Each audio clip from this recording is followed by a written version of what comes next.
प्रदेश में उद्योगों को बढ़ावा देने के लिए मुख्यमंत्री अशोक गहलोत ने नवाचार करते हुए इन्वेस्टमेंट समिट शुरू किया है, जिसका आगाज औद्योगिक नगरी भीलवाड़ा से हुआ है।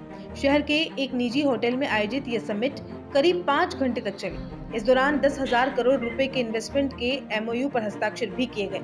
इन एमओयू से करीब 2,500 युवाओं को रोजगार मिलने की संभावनाओं के रास्ते खुलने की पूरी उम्मीद है। कार्यक्रम में जिला कलेक्टर शिव प्रसाद एम नकाते, संभागीय आयुक्त मीणा, प्रधान रिको एडवाइजर पुखराज सेन, नगर परिषद सभापति राकेश पाठक और डीआईसी के जीएम राहुल देव सिंह के साथ ही आला अधिकारी मौजूद रहे। प्रदेश की इंडस्ट्री कमिश्नर अर्चना सिंह ने कहा कि प्रदेश के पहले इन्वेस्टमेंट समिट से उद्योगपतियों में उत्साह का माहौल है। भीलवाड़ा हमेशा नवाचार के लिए देश प्रदेश के लिए मॉडल बनता रहा है। उद्योगों को बढ़ावा देने के लिए इस समिट से सभी प्रेरणा ले, इसके प्रयास भी किए जाएंगे। इसके बाद अब प्रदेश के सभी 33 जिलों में इस तरह के इन्वेस्टमेंट समिट का आयोजन किया जाएगा और उद्योगपतियों को उद्योग स्थापित करने में कोई भी दिक्कत नहीं आए, इसके लिए नई भी पॉलिसी तैयार की जा रही है। जल्द ही आने वाले दिनों में टेक्सटाइल पॉलिसी बनकर तैयार हो जाएगी, जिससे उद्योगपतियों की समस्याओं का पता लगाकर उनका समाधान किया जा सके। जिला कलेक्टर शिव प्रसाद एम नकाते ने कहा कि आज 10,000 करोड़ रुपए के एमओयू साइन किए गए हैं, जिसमें से 6,000 करोड़ रुपए के एमओयू में जमीन उद्योगपतियों के पास उपलब्ध है, जिसके चलते करीब 2,500 युवाओं को रोजगार मिलेगा।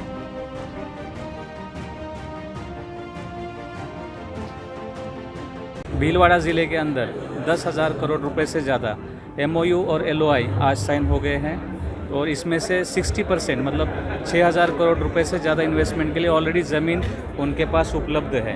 तो सरकार का जो मुख्य उद्देश्य है कि डेडिकेटेड एंड कमिटेड इन्वेस्टमेंट आए और उस दिशा में इंडस्ट्रियलिस्ट को, इंडस्ट्रीज़ को हर तरीके से सपोर्ट किया जाए, उस दृष्टिकोण से ये समिट आयोजित किया गया था। इस पूरे समिट में हमें इंडस्ट्रियलिस्ट ने बहुत अच्छा सपोर्ट किया। एब्रॉड से, अन्य देशों से भी हमारे नॉन रेसिडेंशियल राजस्थानी जुड़े थे, जिन्होंने हमें कमिटमेंट किया है कि वो भी आएंगे और इन्वेस्ट करेंगे। वो भी आज ऑनलाइन प्रोग्राम से जुड़े थे। मैं केंद्रीय सचिव टेक्सटाइल महोदय का भी धन्यवाद देता हूं कि वो भी हमसे जुड़े और उन्होंने मार्गदर्शन किया।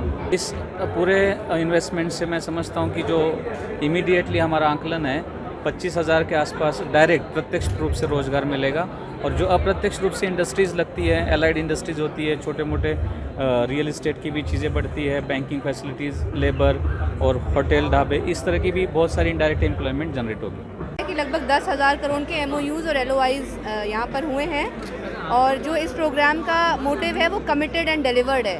तो ये कमिटमेंट आज की है यहाँ के इंडस्ट्रियलिस्ट ने और डिलीवरी इनकी 24-25 तारीख तक ये इसी तरीके से प्रोग्राम डेवलप हुआ है कि इसमें से काफ़ी लोगों की ग्राउंड ब्रेकिंग 24-25 को हो जाए या अगले आने वाले 1-2 सालों में ग्राउंड ब्रेकिंग पर ये पहुंच जाए। तो ये एमओयूज़ ऐसे लोगों के साथ किए गए हैं जिनका सिंसियर प्रपोजल्स थे इन्वेस्टमेंट के, ऐसे लोगों के साथ एमओयू किए गए हैं। तो सारे ज़िलों में ये शुरुआत होगी और क्योंकि भीलवाड़ा कई तरीक़ों से रोल मॉडल रहा है स्टेट का, तो ये इसलिए भीलवाड़ा से शुरुआत की गई है कि जो यहाँ पर ये नवाचार हुआ है पहली बार, इसका सभी ज़िले जो हैं वो फॉलो करें। ड्राफ्ट आपको हम जैसे हमारे मंत्री महोदय के लेवल पे अप्रूव होगा वो हम सर्कुलेट कर देंगे सब जगह, सबको कमिट वो होते हैं उसमें कमेंट। पर आपकी टेक्सटाइल पॉलिसी पे हमारे 2 दिन पहले यहाँ के जो टेक्सटाइल के बड़े इन्वेस्टर्स हैं उनसे हमारा एक डिस्कशन भी हुआ है, उनके कमेंट्स भी हमने लिए हैं। तो दोनों पॉलिसीज़ हमारी तरफ से तैयार हैं, लेकिन वो मिनिस्टर के लेवल पर अप्रूव होती हैं, उसके बाद फिर उनको हम ओपन करते हैं। तो आप सबसे कंसल्टेशन करके ही बनाई गई हैं जो इन्वेस्टर्स होते हैं। तो एमएसएमई की पॉलिसी भी है और टेक्सटाइल की पॉलिसी है, जिससे लोगों को ज़्यादा लाभ मिले, इस तरीके की पॉलिसीज़ बनाई गई हैं।